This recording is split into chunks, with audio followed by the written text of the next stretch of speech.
Shortly after that, I was on the phone with President Carter at the White House. It was time to go to the top.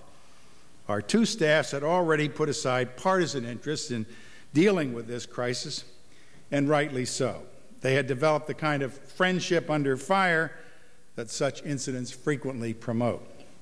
My first conversation with the President was therefore honest, direct, open, and above all, productive. I asked for, and the President agreed to send us, a high-ranking professional who could go to 3 Mile Island as his personal representative, merge solid technical and management experience with an on-site perspective, and report accurately and directly to the White House, to me, and to the people on what was going on out there, what was not going on, and why.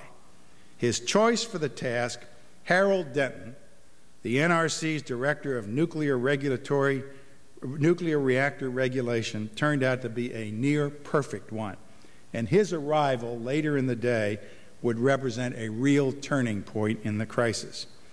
For the moment, however, the evacuation question was not entirely settled. While relieved that a general evacuation was unnecessary, the confusion that the episode exposed in Washington, as well as in the plant, and the uncertainty over what might happen next troubled us deeply.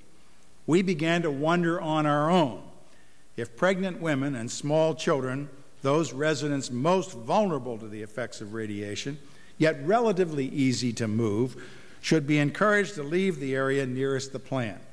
We decided to put that question directly to Chairman Henry, who answered, and I quote, "If my wife were pregnant or had small children in the area, I would get them out because we don't know what's going to happen."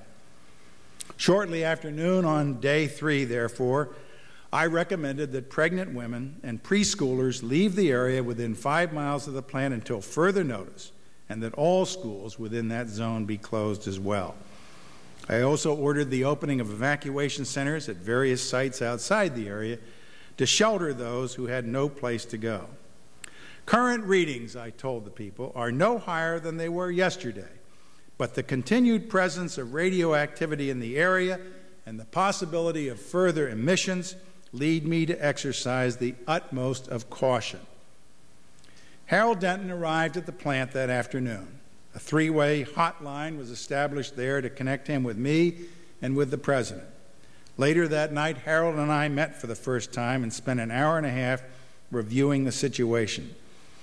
It was quite clear that his slow and relaxed North Carolina drawl, his way of smiling naturally as he spoke, his ease and apparent candor with the press, his ability to speak plain English as well as nuclear jargon, all of these factors were soon to make him the world's most believable expert on the technical situation at TMI.